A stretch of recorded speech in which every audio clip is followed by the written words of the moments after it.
तनु बेटा, जाकर तैयार हो जा, वे लोग आते ही होंगे। माँ ने प्यार भरी आवाज में मनोहार करते हुए कहा।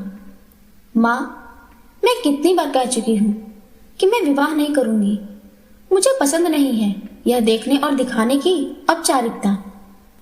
माँ, मान भी लो कि यह रिश्ता हो गया तो क्या मैं सुखी वैवाहिक जीवन बिता पाऊंगी? जब भी उन्हें पता चलेगा कि मैं एक गंभीर बीमारी से ग्रस्त हूं, तो क्या वे मुझे? तनुजा ने आवेश से कांपती आवाज में कहा। बेटा, तूने मन में भ्रम पाल लिया है कि तुझे गंभीर बीमारी है। प्रदूषण के कारण आज हर 10 में से एक व्यक्ति इस बीमारी से पीड़ित है। दमा रोग आज असाध्य नहीं है। उचित खान पान, रहन सहन व उचित दवाइयों के प्रयोग से रोग पर काबू पाया जा सकता है। अनेक कुशल व सफल व्यक्ति भी इस रोग से ग्रस्त पाए गए हैं। ज्यादा तनाव, क्रोध इस रोग की तीव्रता को बढ़ा देते हैं। हमारे खानदान में तो यह रोग किसी को नहीं है, फिर तू क्यों हीन भावना से ग्रस्त है? माँ ने समझाते हुए कहा। तुम इस बीमारी के विषय में उन लोगों को बता क्यों नहीं देती? तनुजा ने सहज होने का प्रयत्न करते हुए कहा। तू नहीं जानती है बेटी, तेरे डैडी ने 1-2 जगह इस बात का जिक्र किया था, किंतु बीमारी का सुनकर लड़के वालों ने कोई न कोई बहाना बनाकर चलती बात को बीच में ही रोक दिया। असहाय मुद्रा में माँ ने कहा, लेकिन माँ, यह तो धोखा होगा उनके साथ। बेटा, जीवन में कभी कभी कुछ समझौते करने पड़ते हैं जिन्हें करने का हम प्रयास कर रहे हैं। लंबी सांस लेकर माँ फिर बोली, इतनी बड़ी जिंदगी किसके सहारे काटेगी? जब तक हम लोग हैं तब तक तो ठीक है। भाई कब तक सहारा देंगे? अपने लिए नहीं तो मेरे और अपने डैडी की खातिर हमारे साथ सहयोग कर बेटा। जाकर तैयार हो जा। माँ ने डबडबाई आंखों से कहा। कुछ कहने के लिए तनुजा ने मुंह खोला ही था, किंतु माँ की आंखों में आंसू देखकर ओठों से निकलते शब्द ओठों पर ही चिपक गए। अनिच्छा से वह तैयार हुई। मन कह रहा था कि किसी को धोखा देना अपराध है। मन की बात मन में ही रह गई। भाई रंजन ने आकर बताया कि वे लोग आ गए हैं। माँ और डैडी स्वागत के लिए दौड़े। 2 घंटे कैसे बीते पता ही नहीं चला।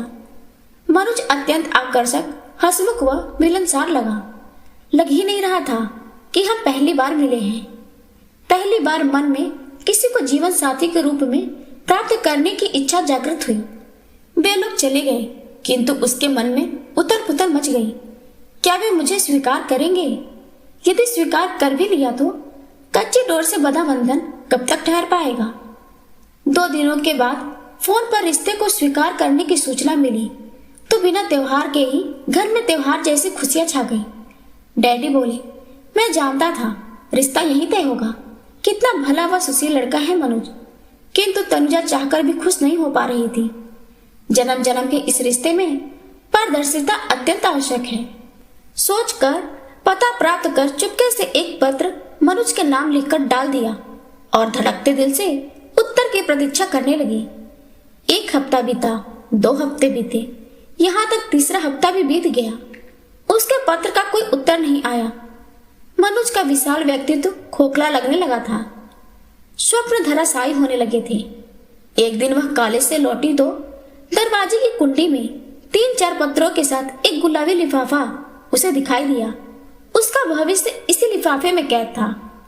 जीवन में खुशियां आने वाली हैं या अंधेरा एक छोटा सा कागज का टुकड़ा निर्णय कर देगा।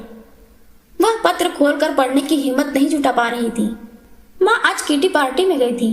बैग से चाबी निकालकर ताला खोला। कड़कड़ाती ठंड में भी माथे पर पसीने की बूंदें झलक आई थी। स्वयं को संयत करते हुए पत्र खोला। लिखा था, प्यारी तनु, तुम्हें जीवन साथी के रूप में प्राप्त कर मेरा जीवन धन्य हो जाएगा।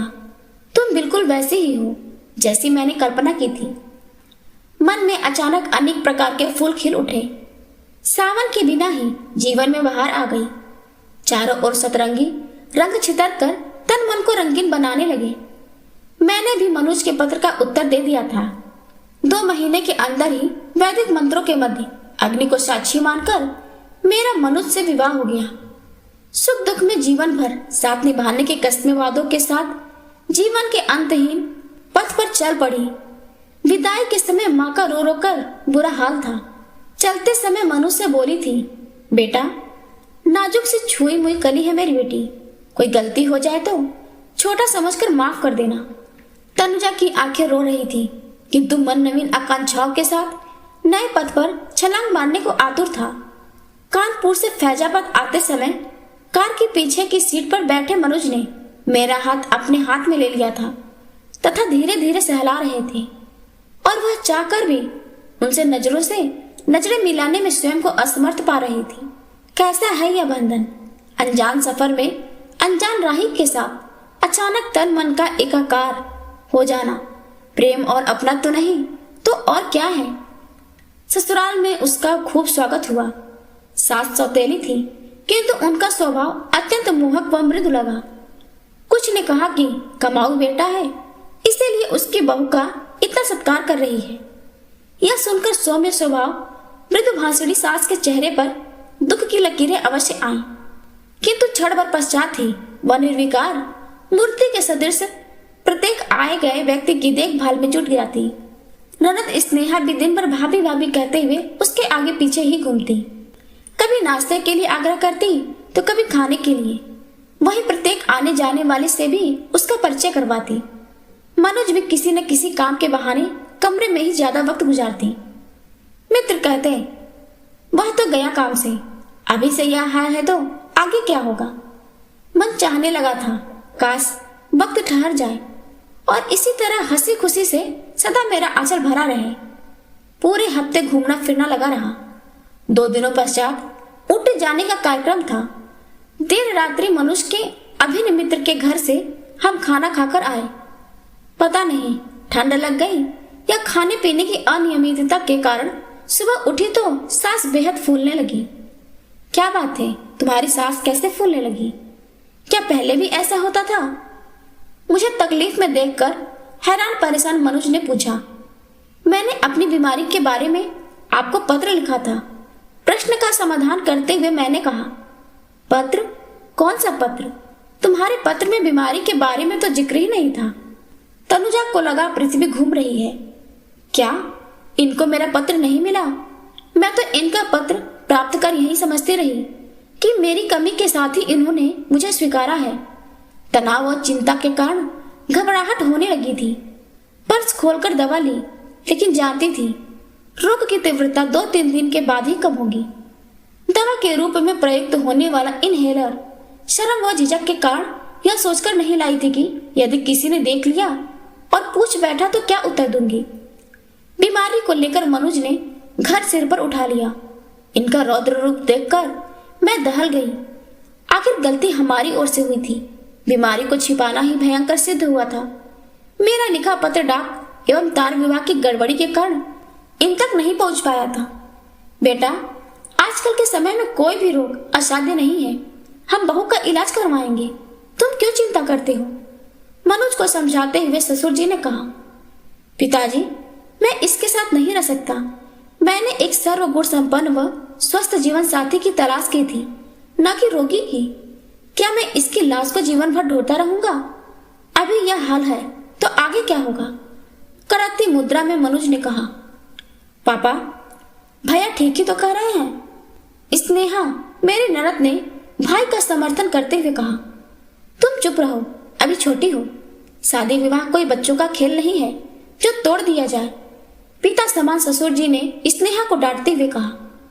मैं कल ही अपने काम पर लौट रहा हूँ।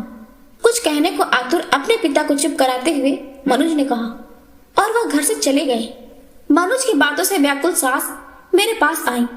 मेरी आंखों में बहते आंसुओं को अपने आंचल से पोंछते हुए बोली, बेटी घबरा मत, सब ठीक हो जाएगा। बेवकूफ लड़का है, इतना भी नहीं समझता कि बीमारी कभी भी किसी को भी हो सकती है। इसकी वजह से विवाह जैसे पवित्र संबंध को तोड़ा नहीं जा सकता। हाँ, इतना अवश्य है कि राजेंद्र भाई साहब को बीमारी के संबंध में छिपाना नहीं चाहिए था। माँ जी, मम्मी पापा ने छिपाया अवश्य था, किंतु मैंने इन्हें सब कुछ सच सच लिख दिया था। इनका पत्र प्राप्त कर मैं समझती थी कि इन्होंने मेरी बीमारी को गंभीरता से नहीं लिया है, वरना मैं विवाह ही नहीं करती। कहते कहते आंचल में मुंह छिपाकर तनुजा रो पड़ी। डॉक्टर भी आ गए थे। रोग की तीव्रता को देखकर इंजेक्शन दिया तथा दवा भी लिखी। रोग की तीव्रता कम होने लगी थी, किंतु इनके जाने की बात सुनकर मन अजीब सा हो गया था। सारी शर्म छोड़कर सासू माँ से कहा, मम्मी, क्या ये एक बार, सिर्फ एक बार मुझसे बात नहीं कर सकते? सासू माँ ने मनोज से आग्रह भी किया, किंतु कोई भी परिणाम न निकला। मनोज के जाते समय भी सबके साथ वह भी बाहर आए। इन्होंने माँ और पिताजी के पैर छुए, बहन को प्यार किया और मेरी ओर उपेक्षित दृष्टि डालकर चल गए। सासू माँ ने दिलासा देते हुए उसके कंधे पर हाथ रखा तो विह्वल स्वर में वह बोल उठी, माँ, मेरा क्या होगा? आदमी इतना कठोर हो सकता है? तनुजा ने स्वप्न में भी कभी नहीं सोचा था। विगत एक हफ्ते में उन्होंने कुछ अतरंग क्षण व्यतीत किए थे, कुछ सपने बुने थे, सुख दुख में साथ रहने की कस्में खाई थी। क्या वह सब झूठा था? डैडी को पता चला तो वे भी आए। उनके उदास चेहरे को देखकर तनुजा उनसे नजरें भी न मिला सकी। कितने प्रयत्न, कितनी खुशी से संबंध तय किया था, क्या सिर्फ एक हफ्ते के लिए? दिवाकर जी, आप मनोज को समझा कर देखिए, यह रोग भयंकर रोग तो है नहीं। मैं सच कहता हूँ, हमारे यहाँ न मेरी तरफ और न ही इसकी माँ की तरफ किसी को यह रोग है। अतः यदि प्रयास किया जाए तो ठीक हो सकता है। गिड़गिड़ाते हुए डैडी ने कहा, भाई साहब, अपनी तरफ से तो मैं पूर्ण प्रयास करूंगा, पर नई पीढ़ी को तो आप जानते ही हैं, यह सदा अपने मन की ही करती है। मेरे ससुर जी डैडी को दिलासा देते हुए कहा। तनुजा डैडी के साथ अपने घर वापस लौट आई। इस तरह एक हफ्ते में सारे सुख दुख उसके आंचल में आ गिरे थे। इस जीवन का क्या होगा, यह प्रश्न बार बार उसके जहन में उभर रहा था। माँ उसके लौट आने के बाद गुमसुम हो गई थी। डैडी अब देर से घर लौटते थे। शायद कोई भी एक दूसरे से नजरें मिलाने का साहस नहीं कर पा रहा था। तनुजा विश्वविद्यालय की पढ़ाई करना चाहती थी। 2 बार प्री मेडिकल परीक्षा में असफल होने के पश्चात एक बार फिर प्री मेडिकल परीक्षा में सम्मिलित होने का उसने अपना निर्णय सुनाया तो सभी ने उसके इस निर्णय का स्वागत किया। परीक्षा का फॉर्म भरते समय नाम के आगे कुमारी शब्द देखकर मम्मी व डैडी बिगड़ उठे, किंतु भाई रंजन ने मेरे समर्थन में आवाज उठाई।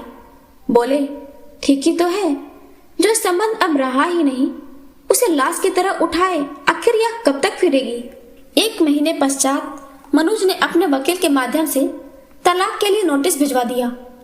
माँ पिताजी ने हस्ताक्षर करने से मना किया, किंतु उसने दृढ़ स्वर में कहा, पति पत्नी का संबंध मन व आत्मा से होता है। यदि मन ही एकाकार नहीं हुए तो टूटी डोर में कांट बांधने से क्या फायदा? कहते हुए उसने कागज पर हस्ताक्षर कर दिए। तनुजा के जीवन में अब न कोई उमंग थी और न ही तरंग। किसी पर भार बनकर रहना नहीं चाहती थी, इसलिए प्री मेडिकल में सफल होना उसका प्रथम और अंतिम ध्येय बन गया था। समय कम था। मन को पढ़ाई में एकाग्र किया। परीक्षा हुई और परिणाम निकला। सफल प्रतियोगियों में मैं अपना नाम देखकर खुशी से झूम उठी। वह खुश होती भी क्यों नहीं। मम्मी डैडी के उदास चेहरों पर एक बार फिर खुशी झलकने लगी थी और उसे उसकी मंजिल मिल गई थी। अंततः 5 वर्ष की उसकी MBBS पढ़ाई पूरी हुई। वह लड़कियों में प्रथम रही थी। आखिर उसकी योग्यता के कारण उसका प्रादेशिक सरकारी सेवा में नियुक्ति हो गई। वह पूरे दिन रोगियों की सेवा करती तो अलग तरह के आनंद की प्राप्ति होती। कभी कभी तो उसे लगता कि वह जीवन क्षण मात्र के लिए था। उसका जन्म तो मानव मात्र की सेवा के लिए हुआ है। कभी फ्लोरेंस नाइटिंगेल से अपनी तुलना करती तो कभी जॉन ऑफ आर्क से। मन में छाया कुआसा पल भर में दूर हो जाता और कर्तव्य पथ पर कदम पूरे विश्वास के साथ स्वयं बढ़ने लगते। एक दिन तनुजा अस्पताल में बैठी रोगियों को देख रही थी कि एक युगल ने कमरे में प्रवेश किया। वह उस जोड़े को देखकर चौंक गई, किंतु चेहरे पर आए परिवर्तन पर यथासंभव अंकुश लगा लिया। कहिए, क्या तकलीफ है आपको? तनुजा ने सामान्य होते हुए पूछा। डॉक्टर, आप इनका चेकअप कर लीजिए। इनको चलने फिरने में तकलीफ होती है, पैरों में सूजन भी है, साथ आए युवक ने कहा। चलिए, उठते हुए उसने कहा। वह कमरे में बने पार्टीशन में ले जाकर युवती का पूरा चेकअप किया। बाहर आकर उसने कहा, कोई परेशानी की बात नहीं है, इन्हें उच्च रक्तचाप है, इसी कारण पैरों में सूजन है। दवा लिख रही हूँ, समय पर लेते रहिएगा। बच्चा होने तक लगातार हर 15 दिन बाद चेकअप करवाते रहिएगा। जी डॉक्टर। नाम, दवाई का पर्चा लिखते हुए उसने पूछा। ऋचा शर्मा, उत्तर युवती ने दिया। पर्चे पर नाम लिखते समय न जाने क्यों हाथ कांप गया था। उसने कुछ दवाएं व टॉनिक लिख दिए, साथ में कुछ हिदायतें दी। वे दोनों उठकर चले गए, किंतु दिल में हलचल मचा गए। उस दिन भर व्यग्र रही। बार बार अतीत आकर कुरेदने लगा। जो अतीत वह पीछे छोड़ आई थी, वह क्यों फिर से उसे बेचैन करने लगा। तनुजा ने अलमारी से वह फोटो निकाली जो विवाह के दूसरे दिन जाकर खिंचवाई थी। फोटो देखकर वह बुदबुदा उठी थी। तुम क्यों मेरे शांत जीवन में हलचल मचाने आ गए? मैंने तुमसे कुछ नहीं मांगा। तुमने साथ चलने से इनकार कर दिया तो मैंने अपनी राह स्वयं बना ली। तुम इस राह में फिर क्यों आ गए? कितना त्याग और बलिदान चाहते हो? रात अशांति में, बेचैनी में गुजरी। सुबह उठी तो रात भर जागने के कारण आंखें बोझिल थी। अस्पताल जाने की इच्छा नहीं हो रही थी, किंतु फिर भी यह सोचकर तैयार हुई कि कार्य में व्यस्त रहने पर मन शांत रहता है। अस्पताल में कमरे के बाहर मनोज को प्रतीक्षारत पाया तो कदम लड़खड़ाए, किंतु सहज बनने का अभिनय करते हुए उन्हें अनदेखा कर अपने कमरे में जाकर कुर्सी पर बैठ गई। मनोज भी उसके पीछे पीछे उसके कमरे में चले आए। माफ कीजिएगा, आप तनुजा है ना? लड़खड़ाते शब्दों में उन्होंने पूछा। क्यों, आपको कुछ शक है क्या? तेज निगाहों से देखते हुए उसने पूछा। मैंने तुम्हारे साथ कठोर व्यवहार व अन्याय किया है, जिसे मैं कभी भूल नहीं पाया। कल तुम्हें देखने के बाद से मैं पश्चाताप की अग्नि में जल रहा हूं। मुझे माफ कर दो तनु। तनु नहीं, कुमारी तनुजा कहिए। और बाहर आप मेरे नाम के नेम प्लेट देख लीजिए। तनुजा ने निर्विकार मुद्रा में कहा। आपकी पत्नी की तबीयत अब कैसी है? उनका ख्याल रखिएगा और हो सके तो प्रत्येक 15 दिन बाद परीक्षण करवाते रहिएगा। कहकर उसने घंटी बजा दी। मरीजों को अंदर भेज दो, चपरासी को निर्देश देते हुए उसने कहा। अच्छा, मैं चलता हूं तनु। मनोज ने मेरी ओर आग्रह पूर्वक देखते हुए कहा। तनु नहीं, कुमारी तनुजा। उसने कुमारी शब्द पर जोर देते हुए तीव्र स्वर में कहा। उसका व्यवहार देखकर लड़खड़ाते कदमों से मनोज चले गए। तनुजा उन्हें देखते रह गई। क्या यह वही व्यक्ति है जिसने उसे मझधार में डूबने के लिए छोड़ दिया था? किंतु यह इस समय इतना निरीह क्यों, इतना दयनीय क्यों? क्या यह सिर्फ उसके पद के कारण, या इसके जीवन में कोई अभाव है? अपनी सोच पर उसे स्वयं पर हंसी आने लगी थी। इसे क्या अभाव होगा जिसकी इतनी प्यारी पत्नी है, पद है, मान सम्मान है? तब तक मरीजों ने आकर उसकी विचार श्रृंखला को भंग कर दिया और वह कार्य में व्यस्त हो गई। अतीत ने उसे कुरेदा अवश्य था, किंतु अनजाने सुख भी दे गया था। वह व्यक्ति जिसने उसे एक समय अपमानित किया था, मानसिक पीड़ा दी थी, वह उसके सामने निरीह व दयनीय बनकर खड़ा था। इससे बड़ा सुख और क्या हो सकता था? उस दिन के पश्चात उसके जीवन में एक और परिवर्तन आ गया था। वह तस्वीर जिसे शादी के दूसरे दिन उन दोनों ने बड़े प्रेम से खिंचवाया था, उस फोटो को निकालकर उसने अपने बेड की साइड टेबल पर रख लिया था। अब उसे देखे बिना उसे नींद ही नहीं आती थी। उस तस्वीर में उसका निरीह चेहरा उसके आत्मसम्मान को सुख पहुंचाता था। शायद इसलिए विवाह के 10 वर्षों पश्चात वह तस्वीर उसके बेडरूम की सोफा बढ़ाने लगी थी। ऋचा हर 15 दिन पश्चात आती रही, किंतु उसके साथ वह चेहरा देखने को नहीं मिला। 2 माह पश्चात लड़का हुआ। उसने आकर आभार प्रदर्शन करते हुए कहा था, तनुजा जी, मैं आपका गुनहगार हूं, किंतु आपने मुझे बेटे का उपहार देकर अनिर्वचनीय आनंद प्रदान किया है। शायद आप नहीं जानती कि यह मेरी और ऋचा की तीसरी संतान है। अन्य 2 जन्म से पूर्व ही काल के गाल में समा गई थी। मनोज चला गया, किंतु अपने हृदय में सुलगते दावा नल को मेरे सामने प्रकट कर गया। शायद वह अपनी पूर्व 2 संतानों की असमय मौत का कारण उसके साथ पूर्व में किए गए अपने गलत व्यवहार को समझ बैठा है। तभी वह उसके सामने स्वयं को इतना निरीह व कातर महसूस कर रहा था। कुछ दिन पश्चात ही उसका वहां से स्थानांतरण हो गया। अतीत से संबंध कट गया, किंतु कभी कभी उसका दिल अपने ही हाथों से मात खा जाता था। तब तड़प उठती थी तथा सोचती कि क्या मेरे जीवन में यही एकाकीपन लिखा है। मम्मी पापा का देहांत हो गया था, भाई अपनी घर गृहस्थी में व्यस्त था। कितने वर्ष यूं ही बीत गए। अपने को बेसहारा पाकर उसने एक अनाथ बेसहारा लड़की को गोद ले लिया ताकि वह जीवन की शून्यता को भर सके। लड़की पढ़ने में तेज थी, वह भी उसके नक्शे कदम पर चलकर डॉक्टरी का प्रोफेशन अपनाकर समाज के अनाथ बेसहारा जनों की सेवा करना चाहती थी। उस लड़की से उसकी मुलाकात भी फिल्मी स्टाइल में हुई। करीब 5 वर्ष पूर्व वह न्यूमोनिया बीमारी से पीड़ित होकर अस्पताल में भर्ती हुई थी। उसका कोई नहीं था, वह अनाथाश्रम में रहती थी। उसकी मासूम नीली आंखों में न जाने क्या था कि उसका मन उसे अपनाने को मचल उठा। न जाने कब वह उसकी धड़कन बनती गई। अंततः वह उसे घर ले आई। पिछले वर्ष ही मेडिकल की प्रतियोगी परीक्षा में उसका चयन हुआ था और पढ़ाई के लिए उसे इलाहाबाद जाना पड़ा और वह फिर एक बार अकेली हो गई।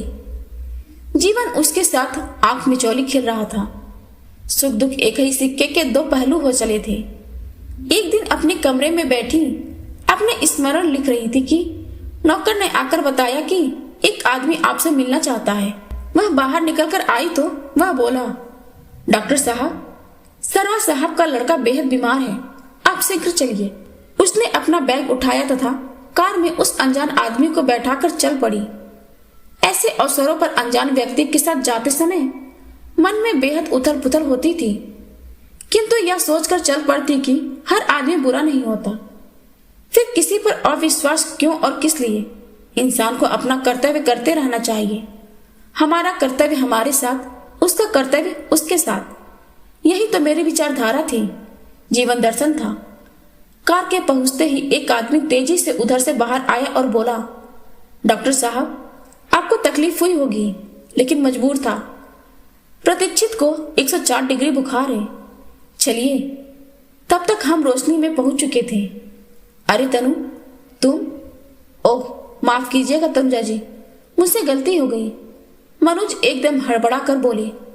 तनुजा भी एकदम चौंक उठी थी।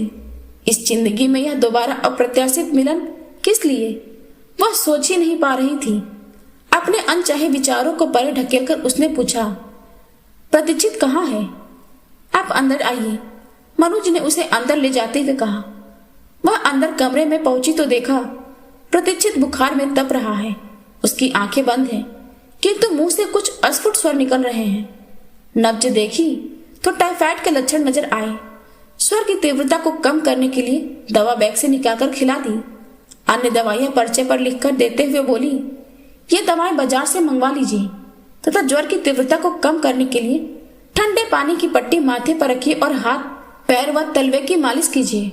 मनोज प्रतीक्षित के हाथों को अपनी गोद में लेकर सहलाने लगे तथा चिंतित व घबराए स्वर में बोले, डॉक्टर साहब, मेरा प्रतीक्षित बच जाएगा ना? यही मेरा जीवन है, मेरे जीवन की एकमात्र पूंजी। लगभग 1 घंटे पश्चात बंद पलकों में हलचल हुई तथा ओठ बुदबुदा उठे। पानी पानी। मनोज ने तत्काल उठकर उसके मुंह में चम्मच से पानी डाला। दवा के असर के कारण वह पानी पीकर फिर सो गया। अच्छा, अब मुझे इजाजत दीजिए, आवश्यकता पड़ने पर बुला लीजिएगा। घड़ी पर निगाह डालते हुए मैंने कहा, चलिए मैं आपको छोड़ आता हूं। मनोज ने मेरा बैग उठाते हुए कहा, नहीं, मुझे अकेले चलने की आदत है, मैं चली जाऊंगी। तनुजा ने कहा और वह उसे निःशब्द छोड़कर चली आई। रात भर वह बेचैन रही। प्रतीक्षित से न जाने क्यों उसे अनजाने ही लगाव हो गया था। वह जितना ही उसकी भोली व मासूम सूरत से भागने का प्रयास करती, वह उतनी ही और करीब आती जाती। ऋचा नजर नहीं आ रही थी, लेकिन पूछने का साहस भी नहीं कर पाई। सुबह अस्पताल जाने के लिए गाड़ी स्टार्ट की तो न जाने कैसे स्टीयरिंग मनोज के घर की ओर मुड़ गया। जब वहां जाकर कार खड़ी हुई तब होश आया कि अनजाने में वह कहां से कहां आ गई है। यह कैसे दिल की स्थिति थी, वह स्वयं भी नहीं जान पा रही थी। दिल पर अंकुश रखकर गाड़ी बैक करने ही वाली थी कि नौकर दौड़ा दौड़ा आया तथा बोला, डॉक्टर साहब, आपकी कृपा से प्रतीक्षित भैया होश में आ गए हैं। साहब आपको ही याद कर रहे हैं। न चाहते हुए भी उसे उतरना पड़ा। उसे वहां उपस्थित देखकर मनोज आश्चर्यचकित रह गए। उन्हें एकाएक विश्वास ही नहीं हो रहा था कि वह बिना बुलाए उनके बेटे का हालचाल पूछने आएंगी। प्रतीक्षित कैसा है? कल उसके ज्वर की तीव्रता देखकर मैं भी घबरा गई थी, अतः उसे देखने चली आई। मनोज के चेहरे पर अंकित प्रश्नों को नजरअंदाज करते हुए उसने कहा। मनोज ने प्रतीक्षित से उसका परिचय करवाया तो वह बोला, डॉक्टर आंटी, मैं ठीक हो जाऊंगा ना तो खूब पढ़ूंगा और आपकी तरह ही डॉक्टर बनूंगा। फिर आपकी तरह ही सफेद कोट पहनकर स्टेथोस्कोप लगाकर बीमार व्यक्तियों को देखूंगा। अच्छा बेटा, पहले ठीक हो जाओ। अभी ज्यादा खेलना कूदना मत, आराम करना, समय पर दवा खाना, ठीक से खाना खाना, वरना ताकत नहीं आएगी। अच्छा, मैं चलती हूँ। आंटी, आप फिर आइएगा ना? आपको देखे बिना मुझे नींद ही नहीं आती है। बड़ा शैतान हो गया है, बार बार आपको तंग करता रहता है। मनोज ने खिसियानी आवाज में कहा। कोई बात नहीं, बच्चा है, उसने कहा पर अप्रत्यक्ष में मन कह उठा, तुमसे तो कम है, तुमने तो जीवन भर का दंश दे दिया है। तनुजा जानती थी कि उसका वहां बार बार जाना उचित नहीं है, कहीं मनोज कोई गलत अर्थ न लगा ले। मनोज की आंखों में उसे अपने लिए चाह उभरती नजर आई थी, किंतु वह तटस्थ बनी रही।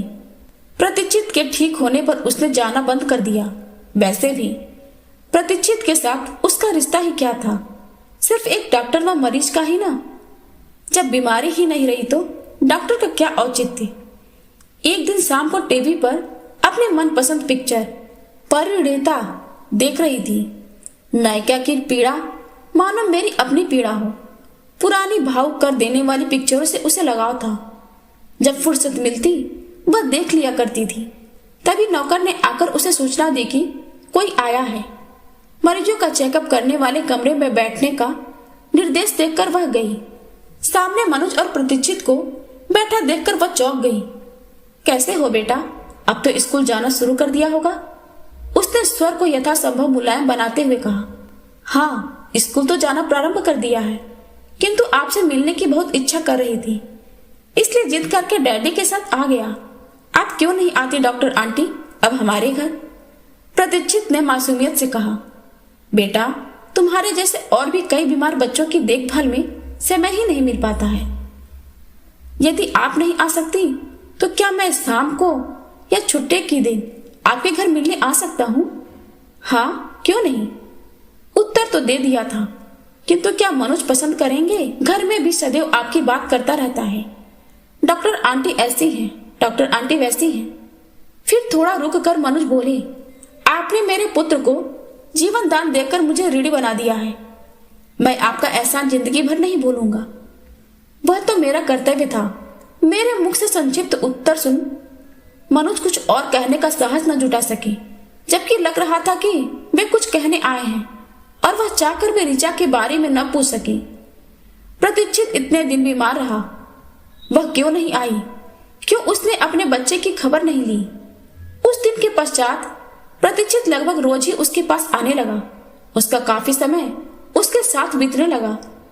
एक दिन बातों बातों में मैंने उससे उसकी माँ के बारे में पूछा तो वह बोला, डॉक्टर आंटी, माँ याद तो नहीं है, सिर्फ तस्वीर देखी है, लेकिन डैडी कहते हैं कि जब मैं 3 साल का था तभी माँ भगवान के पास चली गई थी। मन हाहाकार कर उठा था। एक को तो उसने स्वयं ठुकरा दिया और दूसरी स्वयं उसे छोड़कर चली गई। प्रकृति ने उसे उसके अमानवीय व अमानुषिक कृत्य के लिए दंड दे ही दिया था। अब उसे भी प्रतीक्षित के आने की प्रतीक्षा रहती। उसकी स्मरण शक्ति व बुद्धि काफी तीव्र थी। वह जो उसे एक बार बता देती वह भूलता नहीं। किसी भी नई चीज, नई वस्तु को देखकर उसके उपयोग के बारे में बात सुलभ जिज्ञासा से पूछता तथा वह भी यथासंभव उसके प्रश्नों का समाधान करती। स्कूल में विज्ञान प्रदर्शनी थी। उसकी सहायता से प्रतीक्षित ने मॉडल बनाया। मॉडल देखकर वह अत्यंत प्रसन्न था। प्रदर्शनी के पश्चात वह सीधा मेरे घर आया। उस दिन मेरी तबीयत कुछ ठीक नहीं थी। वह अपने शयन कक्ष में लेटी आराम कर रही थी। वह दौड़ता हुआ आया तथा खुशी से चिल्लाता हुआ बोला, डॉक्टर आंटी, आप कहाँ हो? देखो, मुझे प्रथम पुरस्कार मिला। और आंटी, गवर्नर ने हमारी प्रदर्शनी का उद्घाटन किया था और उन्होंने ही पुरस्कार भी दिया। आंटी, उनके साथ मेरी फोटो भी खींची है। उन्होंने मेरी बहुत प्रशंसा की। बधाई बेटा, ऐसे ही आपको पुरस्कार मिलते रहे, उसने लेटे लेटे कहा। आंटी, आप आज इस समय लेटे क्यों हो? क्या आपकी तबीयत खराब है? उसने पलंग पर बैठते हुए उसकी ओर देखते हुए अचानक कहा, लगता है थोड़ा बुखार हो गया है, ठीक हो जाएगा। आप सबकी देखभाल करती हैं, किंतु अपनी नहीं। तभी उसकी नजर स्टूल पर रखे फोटो पर गई। फोटो हाथ में उठाकर उसने कहा, आंटी, यह तस्वीर तो पापा की है, साथ में आप भी हैं। इसमें आप दोनों यंग लग रहे हैं। यह तस्वीर आपने कब और क्यों खिंचवाई? जिसका मुझे डर था वही हुआ, इसीलिए कभी उसे शयन कक्ष में नहीं लाती थी। वह फोटो मेरी अहम संतुष्टि का साधन बनी थी, अतः चाहकर भी उसे अंदर नहीं रख पाई थी। मेरा अब कोई संबंध भी नहीं था मनुष्य से, लेकिन यदि तथ्य को छिपाने का प्रयत्न करती तो वह कभी संतुष्ट न हो पाता तथा कालांतर में मेरी उजली छवि में दाग लग सकता था। अतः न चाहते हुए भी उसे सब कुछ सच सच बताना पड़ा। वस्तु स्थिति जानकर वह उबल पड़ा था। यह डैडी ने अच्छा नहीं किया। मैं यह सोच भी नहीं सकता था कि डैडी ऐसा भी कर सकते हैं। मैं अभी डैडी से जाकर इसका उत्तर मांगता हूँ कि उन्होंने आपके साथ ऐसा क्यों किया। अगर मैं बीमार हो जाऊं तो क्या वे मुझे भी छोड़ देंगे? वह जाने को उद्यत हुआ। उसने उसका हाथ पकड़कर कहा, बेटा, मैंने कभी किसी से कुछ नहीं मांगा। जीवन पथ पर जैसे भी चली जा रही हूँ, चलने दो। अब जीवन के आखिरी पड़ाव पर मेरी भावनाओं, मेरे विश्वास, मेरे छोटे आत्मसम्मान को ठेस मत पहुंचाना तथा किसी से कुछ न कहना। कहते कहते न चाहते हुए भी प्रतीक्षित के सामने आंखों से आंसू टपक पड़े। मैं किसी से कुछ नहीं कहूंगा माँ, किंतु आपको न्याय दिलाने का प्रयत्न अवश्य करूंगा। दृढ़ निश्चय व दृढ़ कदमों से वह कमरे से बाहर चला गया था, किंतु उसके मुखमंडल से निकला माँ शब्द उसके जाने के पश्चात भी वातावरण में गूंजकर उसकी उपस्थिति का एहसास करा रहा था। कैसा था वह संबोधन, वह आवाज, उसकी सारी चेतना, संपूर्ण अस्तित्व सिर्फ एक शब्द में खो गया था। जिस मुंह पास को वह वर्षों पूर्व तोड़ आई थी, अनायास ही उसमें फंसती जा रही थी। कैसा है यह बंधन, कैसे है यह दिल के रिश्ते? अनुत्तरित प्रश्न बार बार उसके अंतःस्थल में प्रहार कर उसे बेचैन करने लगे थे।